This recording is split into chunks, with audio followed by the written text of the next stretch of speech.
kita berdoa. Kami bersyukur, berterima kasih kepada Tuhan bahwa hari ini kami masih diberi kesempatan untuk berkarya dalam waktu anugerah. Tolonglah kami, terlebih pada waktu kami membaca firman-Mu yang tertulis. Kiranya Roh Kudus berkarya di dalam diri kami masing-masing, dan oleh karya-Mu kami dibuat untuk mampu memahami firman-Mu yang tertulis, dan olehnya karya Roh Kudus itu menolong kami untuk hidup seturut dengan firman. Pimpinlah hamba-Mu, layakanlah hamba-Mu, supaya hamba beroleh kelayakan dalam menyampaikan firman. Di dalam nama Tuhan Yesus Kristus kami berdoa dan bersyukur kepada Bapa di sorga. Amin. Selamat pagi, Bapak dan Ibu, saudara-saudara yang dikasihi dalam Tuhan Yesus Kristus.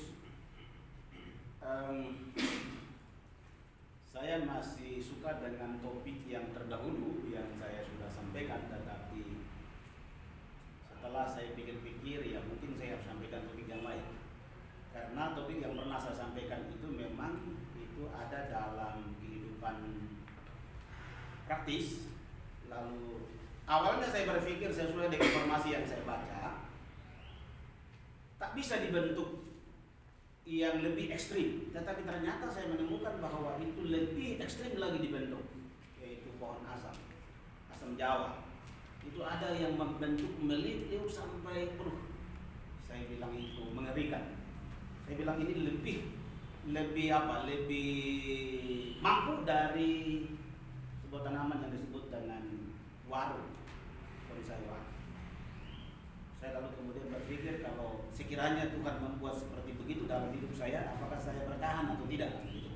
Tapi saya tidak menyampaikan itu. Mungkin suatu saat kita bicara tentang karakter secara khusus asam Jawa yang kemudian dikerdilkan.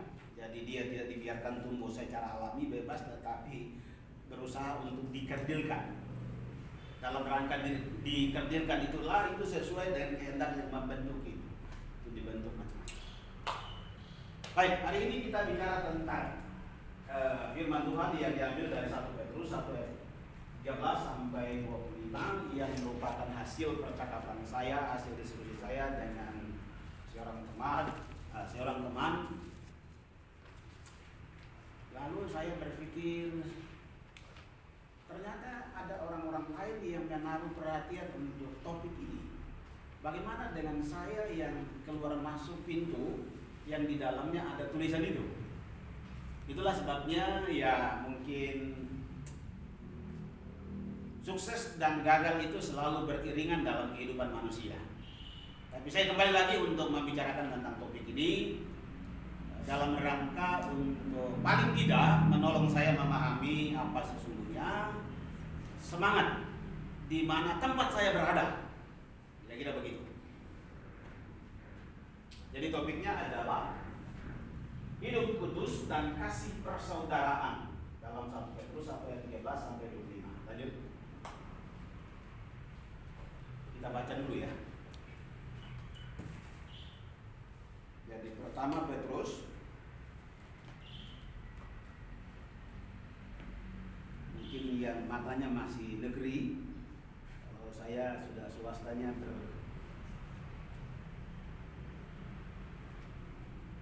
Kekudusan dan kasih persaudaraan. Kita baca silih berganti. Saya ayat yang ke-13, kemudian Bapak Ibu ayat 14 dan seterusnya kita silih berganti. Sebab itu siapkanlah akal budimu, waspadalah dan letakkanlah pengharapanmu seluruhnya atas kasih karunia yang dianugerahkan kepadamu pada waktu penyataan Yesus Kristus. Hiduplah sebagai anak-anak yang taat dan jangan turuti hawa nafsu yang menguasai kamu pada waktu kebodohanmu. Tetapi hendaklah kamu menjadi kudus di dalam seluruh hidupmu, sama seperti Dia yang kudus yang telah memanggil kamu. Sebab ada tertulis, kuduslah kamu sebab Aku kudus. Dan jika kamu menyebutnya Bapa, yaitu Dia yang tanpa memandang muka menghakimi semua orang menurut perbuatannya, maka hendaklah kamu hidup dalam ketakutan selama kamu menumpang di dunia ini.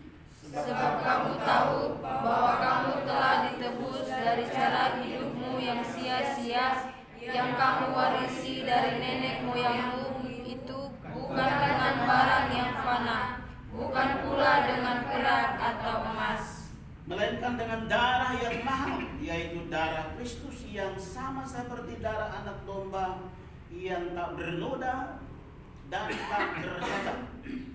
Ia telah dipilih sebelum dunia dijadikan, tetapi karena kamu, Ia baru menyatakan dirinya pada zaman akhir. Oleh Dialah kamu percaya kepada Allah yang telah membangkitkan Dia dari antara orang mati dan yang telah memuliakannya, sehingga imanmu dan pengharapanmu tertuju kepada Allah. Karena kamu telah menyucikan dirimu oleh ketaatan kepada kebenaran, sehingga kamu dapat mengamalkan kasih persaudaraan yang tulus ikhlas. Hendaklah kamu bersungguh-sungguh saling mengasihi dengan segenap hatimu.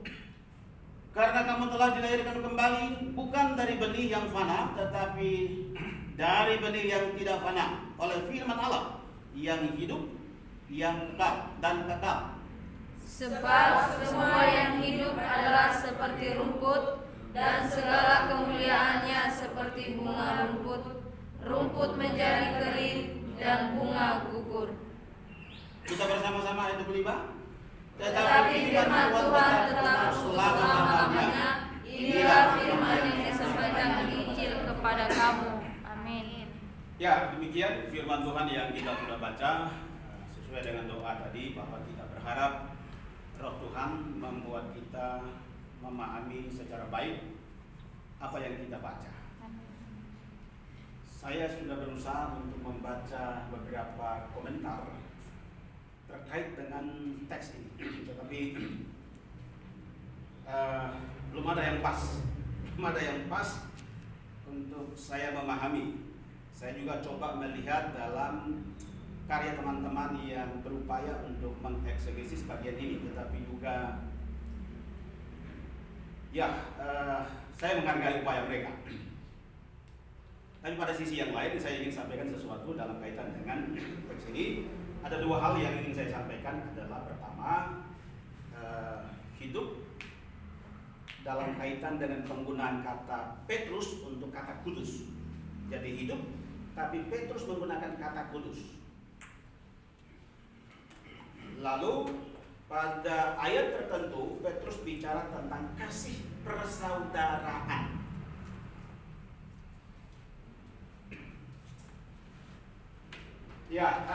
Saya membuat sebuah pernyataan begini. Cita-cita ilahi atau visi yang melembaga tentu untuk mensemangati.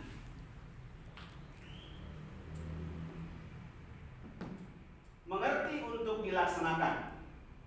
Jadi tidak sekadar sebuah perumusan, tetapi ia juga bagaimana diupayakan supaya itu dapat dilaksanakan dalam kehidupan. Mengerti cita-cita ilahi selalu membutuhkan waktu dan usaha. Dalam konteks menggumuli teks yang olehnya memberi cita-cita atau memberi semangat tersebut dalam diri kita masing-masing. Saya selalu berpikir, Tuhan, apa keunikan saya berada dalam organisasi ini? Bagaimana saya mengerti posisi saya dalam hubungan dengan lembaga di mana saya berada?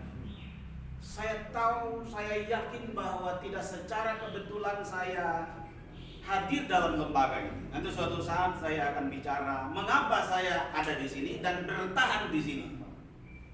Suatu saat saya mungkin akan bicara tentang itu. Ya, jadi untuk memahami dan menghidupi semangat visi itu memang tidak hanya sekedar 1-2 hari kita berusaha mengerti, tetapi hari demi hari kita berupaya untuk mengerti. Saya juga sampai sekarang belum memahami secara baik. Sehingga paling tidak apa yang saya bicarakan itu nanti juga mempengaruhi saya dalam tugas saya. Tugas saya untuk mengajar, tugas saya untuk bekerja sebagai staf. Jadi ada mengajar, tetapi juga bekerja, sehingga datang jam sekian, pulang jam sekian. Tentu itu juga harus dipengaruhi dengan sebuah semangat yang disepakati secara bersama. Lanjut.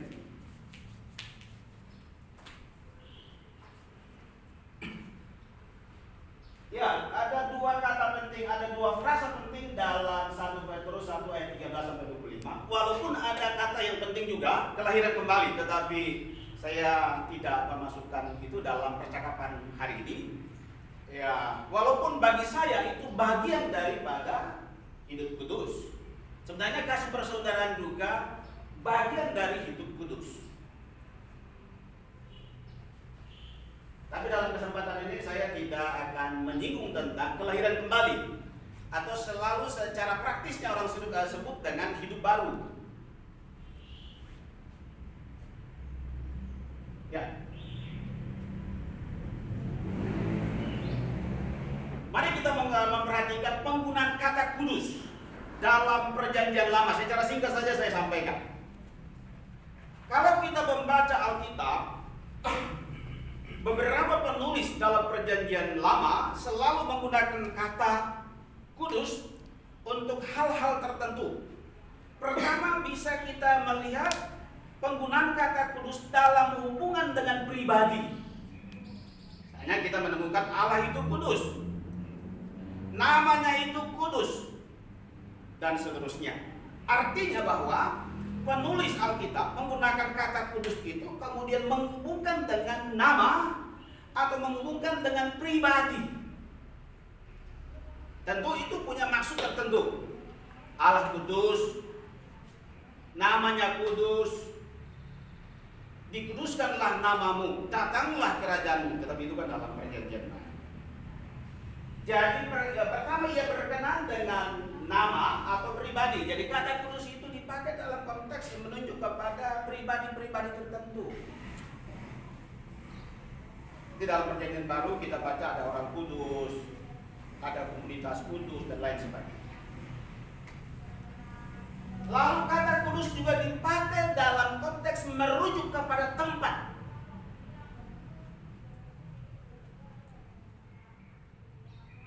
Misalnya waktu Tuhan bicara kepada Musa, tinggalkan kasutmu karena tempat yang kau berdiri adalah kudus. Ini merujuk kepada tempat atau lokasi. Jadi Musa diperintahkan supaya memperhatikan bahwa tempat di mana dia berdiri adalah tempat yang kudus. Tempat yang kudus. Ada nama yang kudus, ada tempat yang kudus. Tetapi kata kudus ini juga dipakai untuk merujuk kepada rumah buatan tangan manusia yang dipakai untuk beribadah kepada Allah, atau sering disebut dengan bait Allah yang kudus. Bait Allah yang kudus.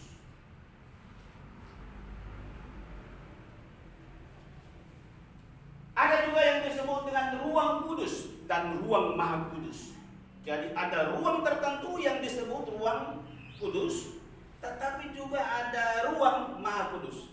Dalam konteks ini saya tidak menganut teologi tabernakel. Saya sama sekali tidak menganut itu. Kalau saya menyinggung ini dalam konteks bagaimana menghubungkan dengan apa yang disampaikan dalam Alkitab, tapi tidak merujuk kepada teologi tertentu. Karena memang saya harus menyatakan bahwa saya ini Calvinis begitu ya. Ruang kudus. Lanjut. Tetapi juga kata kudus dipakai dalam konteks waktu atau hari. Tadi ada nama Allah, pribadi, kemudian tempat. Kemudian kita melihat lagi waktu atau hari. Kuduskanlah hari Sabat. Apa bedanya hari Sabat dengan hari-hari lain sehingga harus hari Sabat itu dikuduskan? Jadi ada hari-hari tertentu umat Israel harus apa? Mengkuduskan itu. Jadi kata kudus dipakai dalam konteks menuju kepada hari, waktu bisa. Allah memberkati hari ke-7 itu dan menguduskannya, sama di atas hari Sabat. Ya, itu ada kesalahan saya menempatkan di bagian terakhir. Engkau berdiri itu adalah tanah yang kudus. Jadi tanah yang kudus itu merujuk kepada tempat. Jadi kata kudus dipakai atau digandengkan dengan tempat. Jadi bagian terakhir ini tidak tepat. Karena ini memang disiapkan semalam begitu ya. Oke, itu ada kesalahan saya. Lanjut. Lalu mari kita memperhatikan penggunaan kata kudus dalam Petrus 1 ayat 15. Ini menarik. Petrus menggunakan kata kudus dalam sebuah percakapan yang menarik sekali. Ketika Petrus menggunakan kata itu merujuk kepada sebuah komunitas yang disebut dengan orang-orang pendatang. Kalau kita membaca dalam Petrus 1 ayat 1, orang-orang Kristen yang ada di beberapa wilayah Asia Kecil disebut pendatang. Entahkah mereka datangnya dari mana? Ada kecurigaan, ada dugaan bahwa mereka datang dari daerah Babel. Tapi sampai sekarang saya belum menerima pendapat itu. Tapi bisa juga. Jadi dari daerah Babilonia katanya ada sekelompok orang-orang Kristen yang datang dan tinggal di daerah wilayah Asia Kecil sebagaimana yang disebutkan dalam 1 Petrus 1 ayat 1. Ada di sana disebutkan pendatang-pendatang.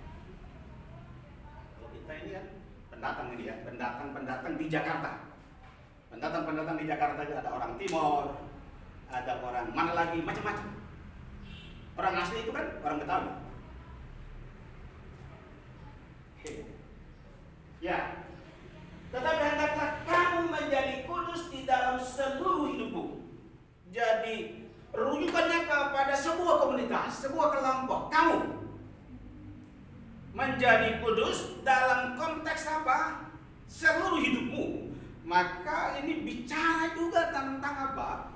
Kudus dalam konteks pembentukan sifat atau karakter.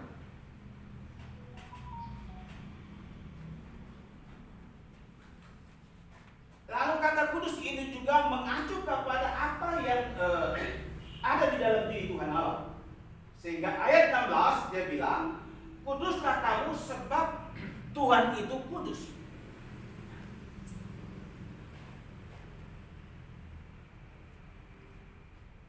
Kita lihat.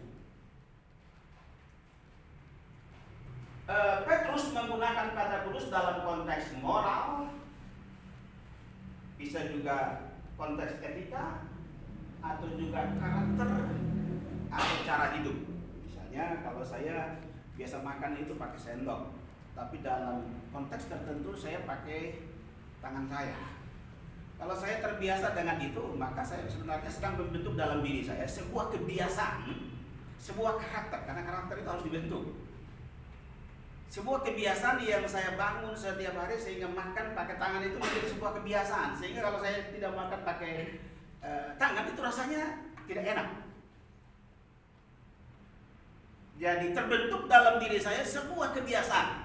Misalnya kalau saya bangun pagi, misalnya saya bangun jam 9 untuk berdoa, jam 3 untuk berdoa, maka secara otomatis itu dia muncul dalam diri saya. Jam 9 itu saya sudah otomatis itu tergerak untuk berdoa. Jam 12 misalnya, secara otomatis karena saya sudah membiasakan diri, atau orang-orang tertentu sudah membiasakan diri bicara tentang karakter.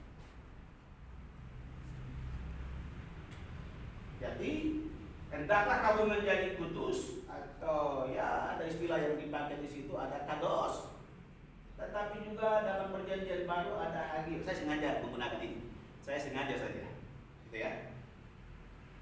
Dalam seluruh hidupmu. Lalu apa artinya? Kita perhatikan. Apa artinya?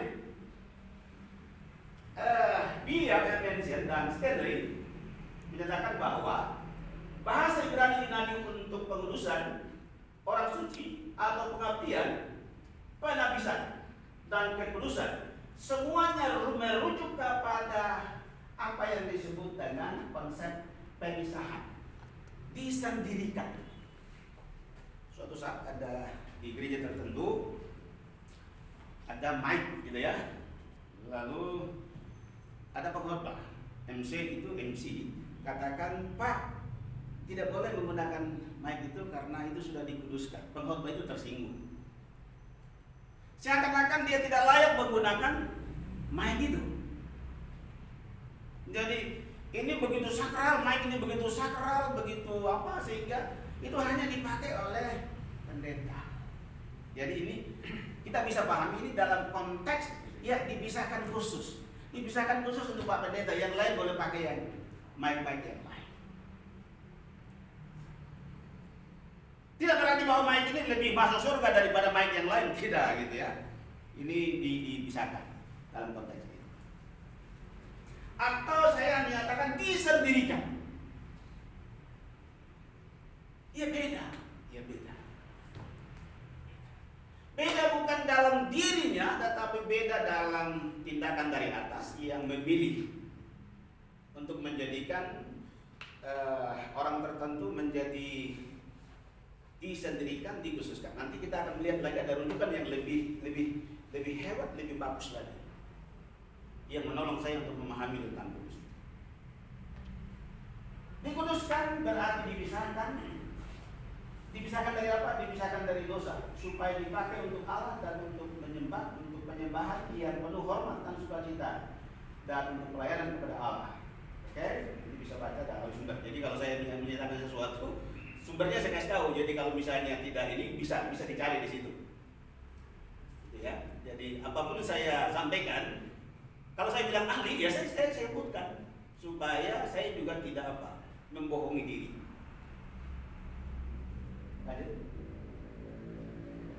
Lalu Berkeley berkomentar bahwa kata kudus dalam Yunani ialah hagios, dalam konteks Petrus ini ya, hagios, yang akar katanya berarti berbeda. Saya senang dengan kata ini, berbeda. Saya sangat senang dengan apa yang disampaikan oleh Berkeley. Hagios dipakai dalam arti berbeda, itu menurut William. Misalnya, bait Allah itu hagios, bait Allah itu berbeda dengan rumah-rumah lain. Mengapa berbeda dengan rumah-rumah lain? Ya tentu bait Allah itu dipakai dalam rangka untuk melakukan sesuatu yang berhubungan dengan Tuhan Allah, sehingga bait Allah ini kudus, bait Allah ini hagios, bait Allah ini dia berbeda. Dari rujukan ini kita akan masuk ke hidup kudus itu. Hari Sabat itu hagios. Mengapa hari Sabat itu hagios? Karena hari itu berbeda dengan hari-hari lain. Berbeda. Bukan kata kunci berbeda.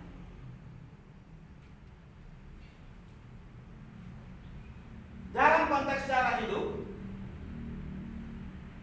sifat karakter orang Kristen adalah hagios.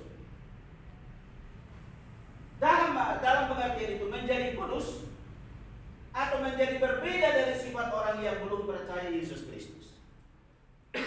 Maka perhatikan waktu Petrus memberi nasihat kepada orang-orang Kristen yang ada di sana dengan menggunakan kata pencobaan. Nanti kita akan melihat. Dalam konteks pencobaan itu atau penderitaan, Petrus minta supaya mereka hidup berbeda dengan yang lain.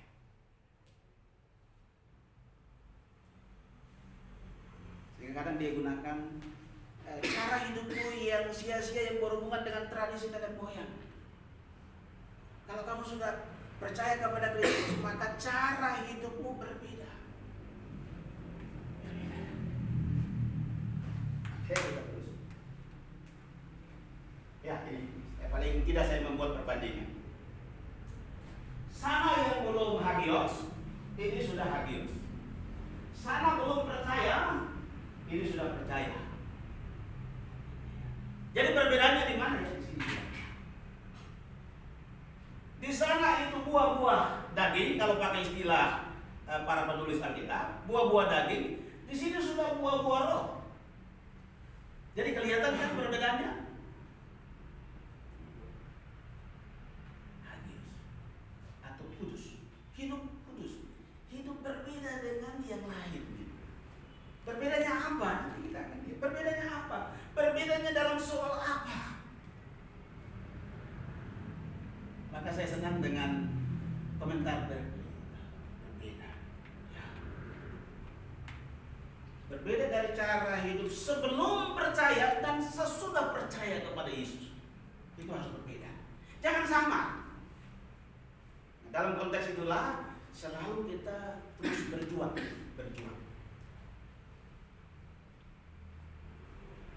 Ya, maka Petrus meminta menjadi kudus dalam seluruh hidupmu, bukan sebagian, tetapi seluruh hidupmu. Itu berbeda, seluruh hidupmu.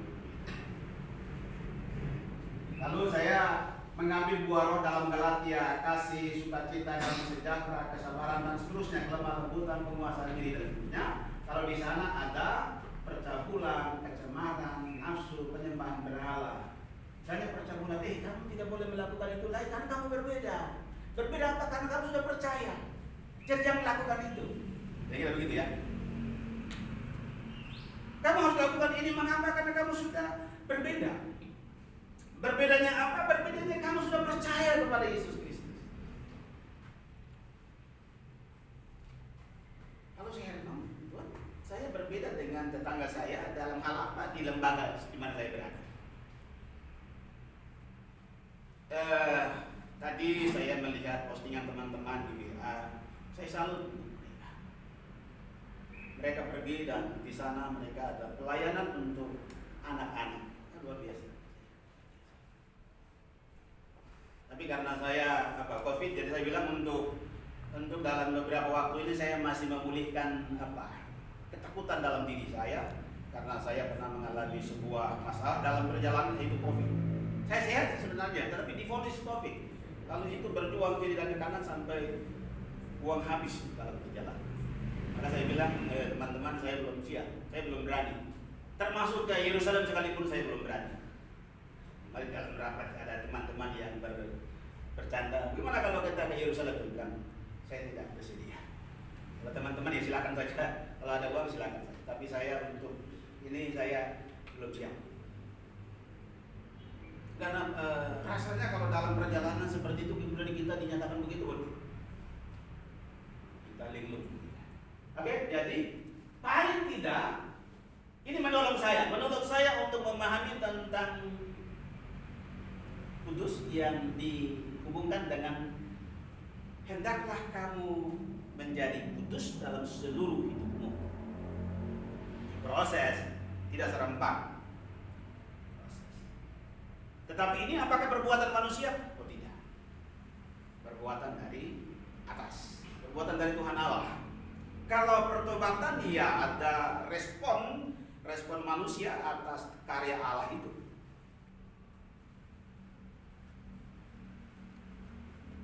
Lalu dalam catatan saya bilang begini, berbeda dalam menggunakan jam kantor.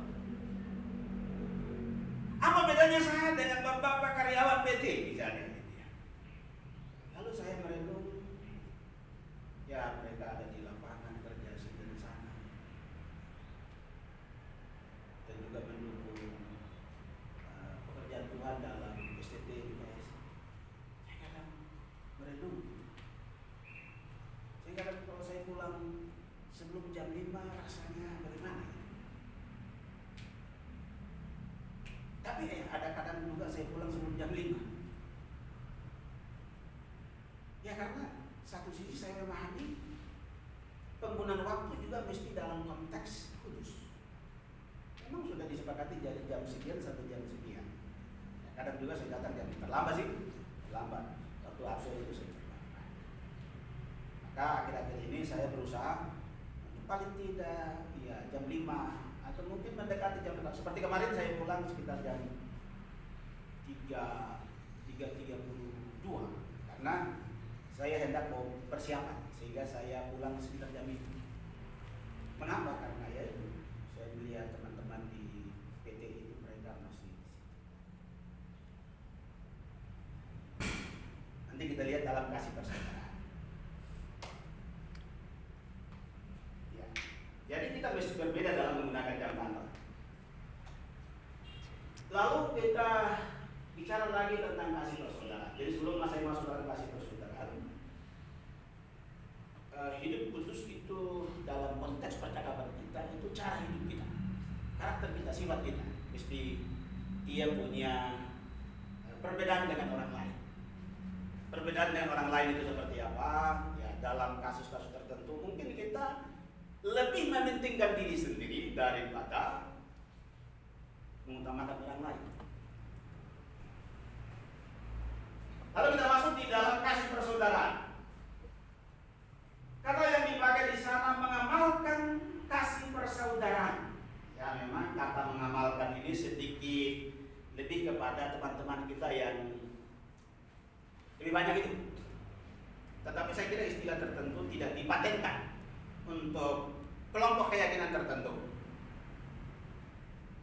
Kecuali dalam perkembangan kini ada daerah-daerah tertentu yang memang tidak memperkenankan untuk penerjemahan Injil dalam bahasa setempat. Nah, itu sihan mereka lah. Kalau begitu dia sudah dengan kesepakatan itu sudah ada lisensi begitu ya. Artinya ini tidak boleh dipakai, bahasa ini tidak boleh dipakai untuk menerjemahkan Injil. Dalam ayat 6 menggunakan kata berbagai pencobaan atau penderitaan. Jadi oleh karena orang-orang Kristen sebagai pendatang di sana, mereka mengalami berbagai pencobaan atau bisa juga penderitaan. Saya mencoba memeriksa secara histori, secara literatur untuk menemukan kira-kira pencobaan apa yang mereka alami. Apakah pencobaan itu sifatnya datang dari pemerintah yang pada waktu itu pemerintah Roma, atau pencobaan dalam hal apa?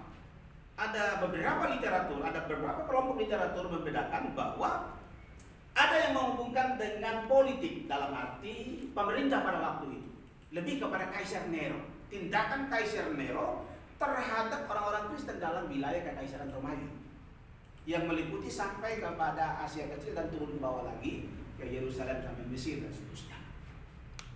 Tapi kemungkinan itu mungkin tidak terlalu kuat. Walaupun tahun 64 itu ada pembakaran kota Roma di mana orang-orang Kristen dijadikan sebagai orang yang dianggap bersalah dalam peristiwa itu. Padahal yang melakukan itu Kaisar Nero, atau istilah yang sering kita dengar itu mengkambing hitamkan tahun 64. Apakah dengan demikian kita dapat menyatakan bahwa pencobaan yang mereka alami itu datangnya dari tindakan politik pada waktu itu dalam konteks Kaisar Nero yang mungkin tindakannya tidak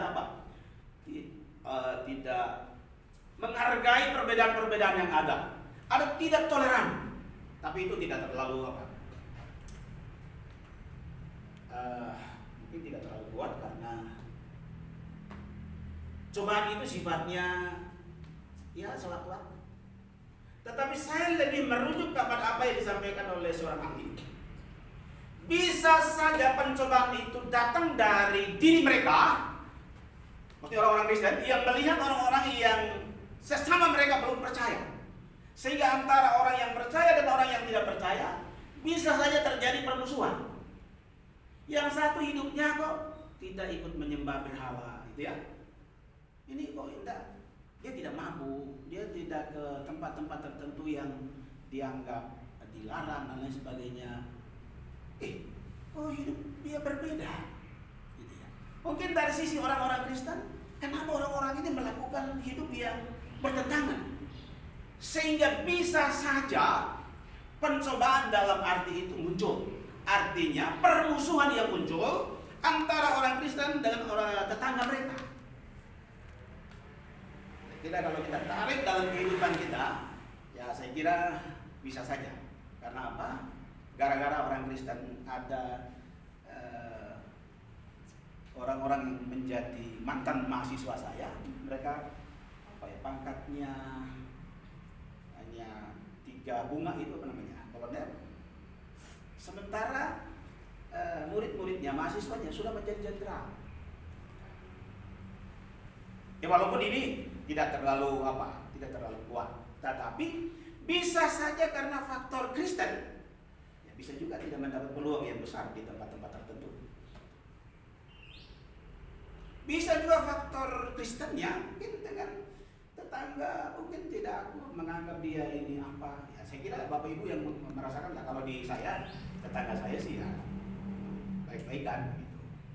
Kalau pelihara anjing ya mereka ngerti juga. Karena masuknya rumah tetangga gitu.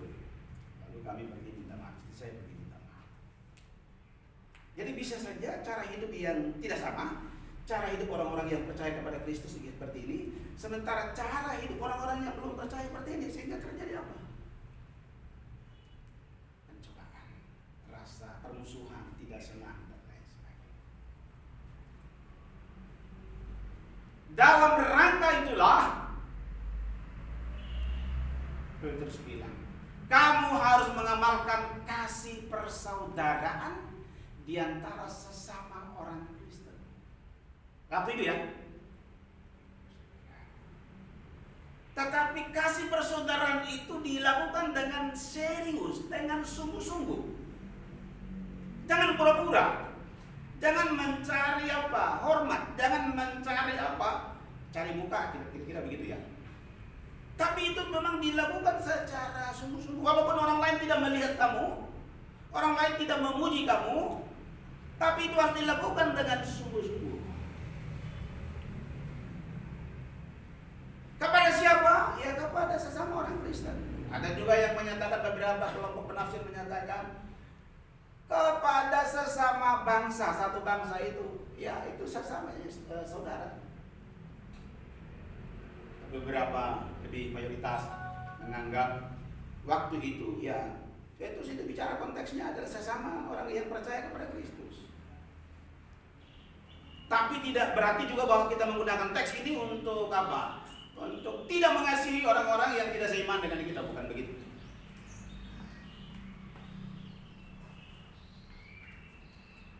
Ya, sehingga bagian akhir saya bilang, ya, kiriman surat Petrus menjadi salah satu jawaban bagi orang Kristen yang ada di Pontus, Galatia dan seterusnya yang dilakukan melalui kiriman surat Petrus 1 ayat 6. Lanjut. Berdasarkan pemahaman ini dapat diterima apa yang disampaikan oleh Tine, yaitu pertama Petrus ditulis sebagai jawaban atas keadaan ini, keadaan cobaan itu, pencobaan, penderitaan.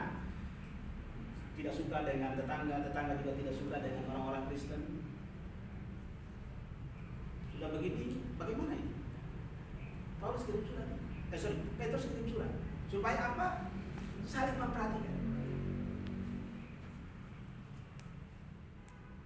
Sebagai jawaban atas keadaan ini, sebagaimana yang dialami oleh gereja-gereja di Asia Kecil, di provinsi bagaimana yang disebutkan dalam 1 Petrus 1 ayat 1. Lanjut. Lalu sifat dan sasaran dari kasih persaudaraan itu seperti apa? Sifatnya ya itu tadi. Jangan pura-pura, jangan dilakukan sesuatu untuk imbal balik. Tetapi harus memang dilakukan secara sungguh-sungguh, secara serius. Ya, ini proses belajar. Kasih persaudaraan dalam pengertian sesama orang percaya atau orang Kristen pada masa penulis surat 1 Petrus. Ada pula yang mengartikan kasih persaudaraan dalam konteks saudara satu bangsa. Oke, tidak masalah. Lalu siapakah saudara kita yang akan menerima, yang akan atau yang sudah, atau dan yang akan menerima kasih persaudaraan yang disampaikan dalam 1 Petrus 1 ayat 22? Bagaimana keadaan saudara kita? Siapakah saudara kita? Bagaimana saudara kita? Dan bagaimananya itulah yang menuntut kita untuk memberi perhatian dengan serius, dengan sungguh-sungguh. Jadi siapakah saudara kita? Dalam keadaan apa mereka berjuang? Suatu saat ada sponsor bilang begini, Bapak-bapak hamba Tuhan, kami memberi dukungan keuangan. Uang yang kami dapat itu bukan tiba-tiba jatuh begitu saja dari langit, tapi itu melalui proses kerja yang susah payah baru dapat uang itu, kemudian kami pakai untuk mendukung pekerjaan Tuhan. Kalau begitu hamba-hamba Tuhan Gunakan uang itu secara baik. Jangan gunakan untuk apa? Berfoya-foya, untuk kepentingan diri sendiri, memboyong keluarga dan seterusnya untuk ke tempat-tempat tertentu. Ada juga yang karena menganggap bahwa itu pemberian dari Tuhan, dia bisa beli tanah banyak gitu ya, dari persembahan yang dikasih oleh orang-orang Kristen, karena dia mau sumbang kepada pekerjaan Tuhan itu. Makanya sang pengusaha itu bicara begitu, kayak apa, saya bilang ya benar juga ya. Mereka susah bekerja itu. Jadi uang, ada juga yang jual beras dan lain sebagainya, lalu dapat keuntungan, mereka kumpul-kumpul dan kasih dukungan. Ini ada uang untuk pelayanan pekerjaan Tuhan di daerah. Ini dipakai untuk di kota dengan tujuan yang tidak jelas.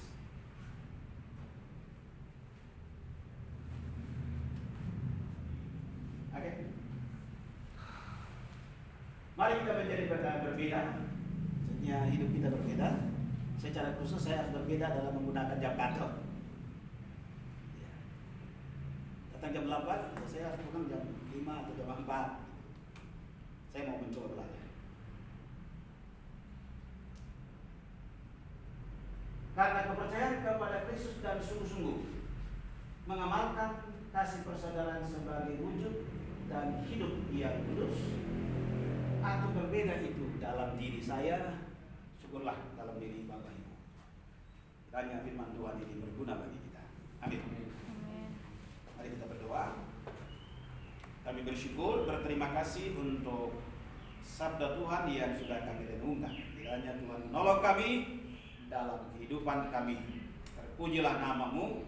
Dalam nama Tuhan Yesus kami berdoa dan bersyukur kepada Bapa di surga. Amin.